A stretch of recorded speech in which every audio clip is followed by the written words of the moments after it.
बिहार चुनाव के नतीजे आने के बाद चुनाव आयोग एक बार फिर विपक्ष के निशाने पर है। चुनावी प्रक्रिया से लेकर नतीजों तक लगातार सवाल उठ रहे हैं और अब कांग्रेस नेता व राजस्थान के पूर्व मुख्यमंत्री अशोक गहलोत के एक बड़े दावे ने इस विवाद को और बड़ा तूल दे दिया है। तो आखिर क्या है पूरा मामला, चलिए बताते हैं। बिहार चुनाव को लेकर विपक्ष लगातार चुनाव आयोग पर गंभीर आरोप लगा रहा है, कभी एसआईआर करवाने को लेकर तो कभी नतीजों की प्रक्रिया पर। अब इसी कड़ी में अशोक गहलोत ने आयोग के दोहरे रवैये का मुद्दा उठाकर नया सवाल खड़ा कर दिया है।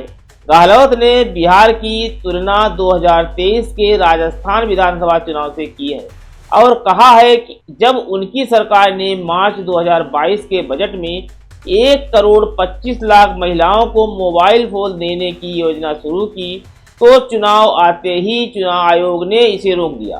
उनका कहना है कि वे मुश्किल से 30-40% ही महिलाओं तक मोबाइल पहुंचा पाए थे, लेकिन चुनाव की आचार संहिता लगाते ही इसे बंद कर दिया गया। गहलोत ने आरोप लगाया कि बिहार में इससे ठीक उलट हुआ।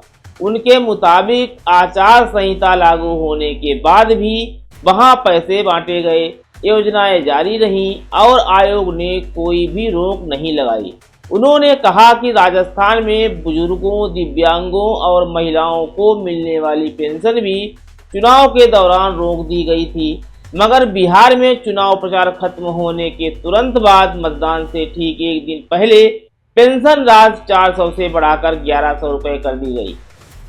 गहलोत ने दावा किया कि अन्य योजनाओं के तहत भी वोटरों के खातों में सीधे पैसा भेजा गया। उन्होंने सवाल उठाते हुए कहा, अगर वोटिंग कल है और आज मेरे खाते में 10,000 रुपये आ जाएं तो क्या इसका असर नहीं पड़ेगा? एक राज्य में हमें रोक दिया जाता है, दूसरे राज्य में मतदान से पहले पैसा बांटा जाता है, यह दोहरा मापदंड क्यों? गहलोत के इन आरोपों ने चुनाव आयोग की निष्पक्षता पर फिर से बड़ा सवाल खड़ा कर दिया है। विपक्ष पहले से ही आरोप पर सरकार की तरफ झुकाव रखने के आरोप लगाता रहा है और अब इस बयान ने उन दावों को और मजबूती प्रदान की है।